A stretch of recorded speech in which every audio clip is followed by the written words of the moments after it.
L'attente messianique, qu'est-ce qu'on attend? Comment se forme une attente? Et donc, comment se préparent des cœurs pour accueillir le Christ?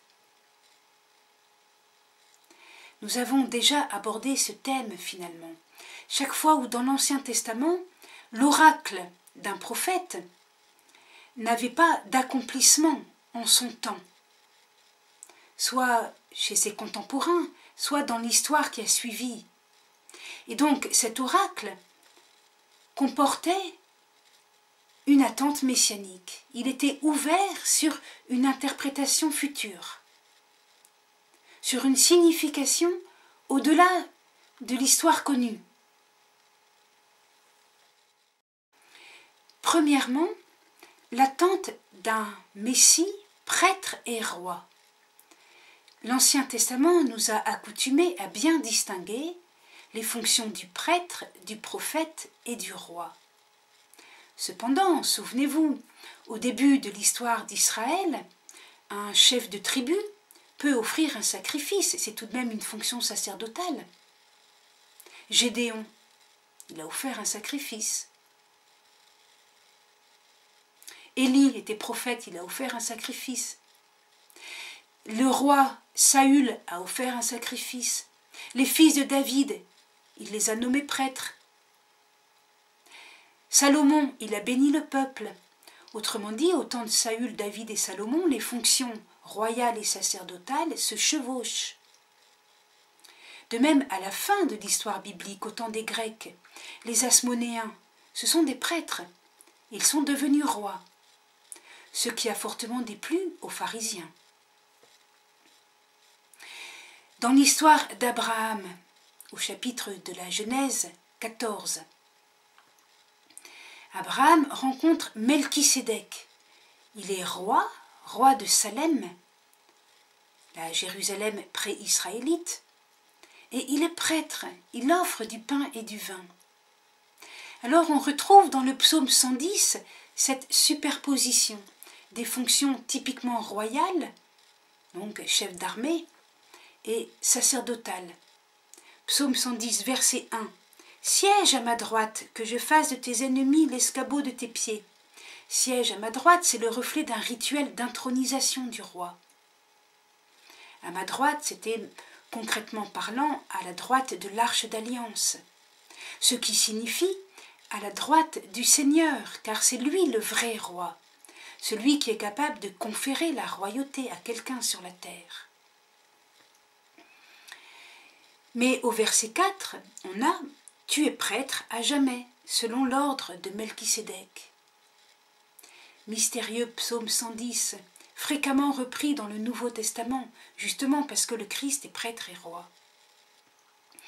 Dans la lettre aux Hébreux, chapitre 5, verset 10, on a le reflet de cette attente d'un Messie, prêtre et roi. Prêtre et roi à la manière de Melchisédek. Alors, au temps de Jésus, est-ce qu'on peut approcher ce que pensaient ses contemporains? Alors, certains disent oui à travers les écrits de Qumran. Mais ce n'est pas si facile que cela. Ce n'est pas si clair. Pourquoi? Eh bien parce que les écrits de Qumran sont aussi post-chrétiens et anti-chrétiens, un rejet de ce que Jésus a proposé comme salut. Une déception. Je vais donner 2 exemples.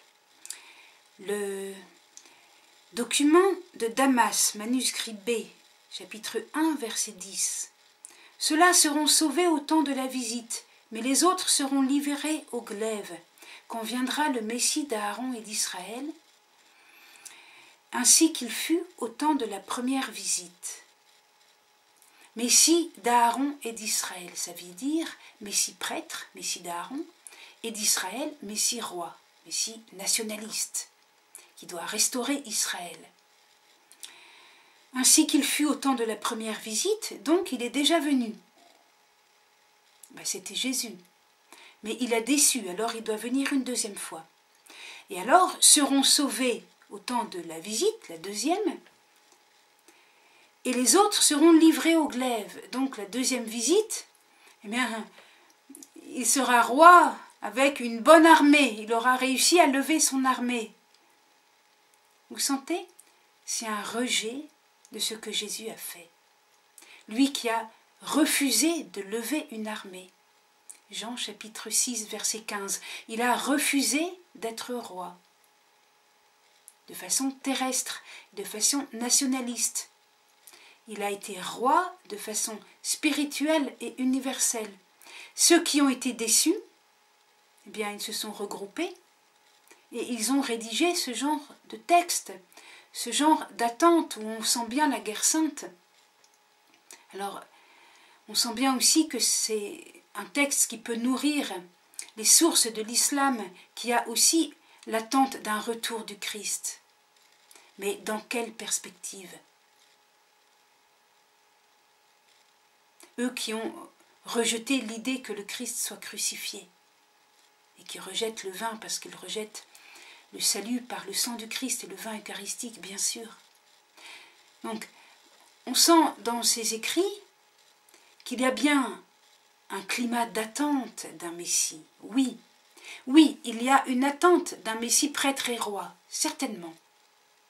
Mais en même temps, il y a déjà les germes qui vont conduire au refus du Christ.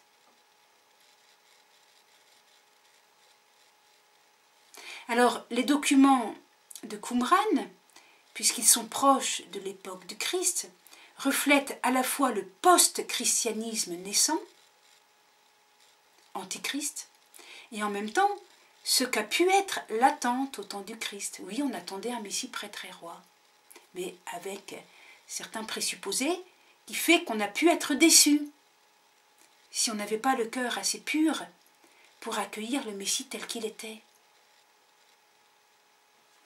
Alors ensuite, on a par exemple le testament de Lévi, mais le testament de Lévi reflète aussi une attente, mais il est aussi post-chrétien, puisqu'il dit « Dans la 5e semaine, ils retourneront vers leur pays dévasté, ils restaureront la maison du Seigneur. » C'est donc après la destruction du temple en l'an 70.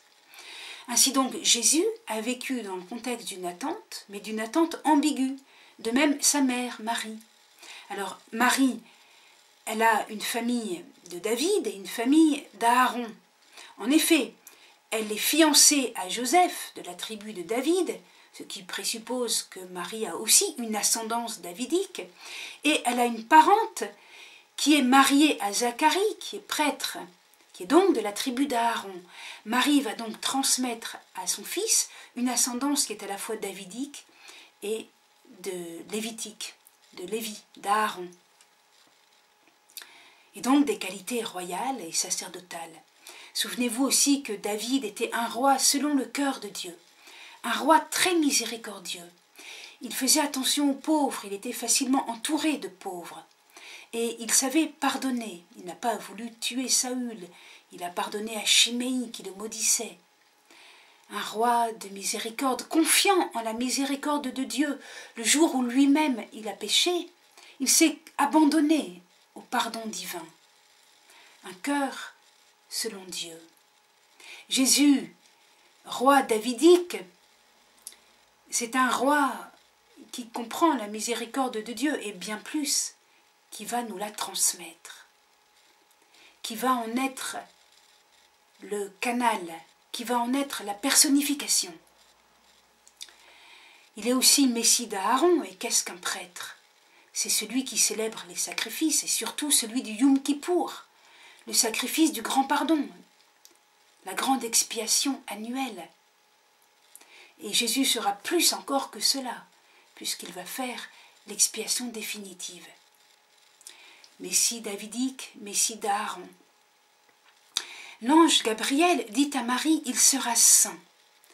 C'est d'abord une sainteté cultuelle. Vous savez que lorsqu'on a le sang, on ne peut pas aller au temple. Là, c'est une sainteté rituelle. En annonçant que l'enfant sera saint, l'ange Gabriel veut suggérer que son enfantement sera virginal. Donc, dans une sainteté rituelle. Mais en disant que l'enfant sera saint, il désigne aussi cette sainteté sacerdotale. Et Jésus, qui s'offre à Dieu dès sa conception, dès sa naissance, et jusqu'à sa mort, est dans l'attitude du prêtre qui offre. Il est aussi dans l'attitude de la victime immaculée. Sa sainteté est permanente. Il est toujours prêtre, il est toujours en attitude d'offrande, il est toujours saint. Il sera saint, a dit l'ange Gabriel. Et on voit dans les évangiles, notamment l'évangile de Marc, que Jésus est fréquemment désigné comme le saint d'Israël.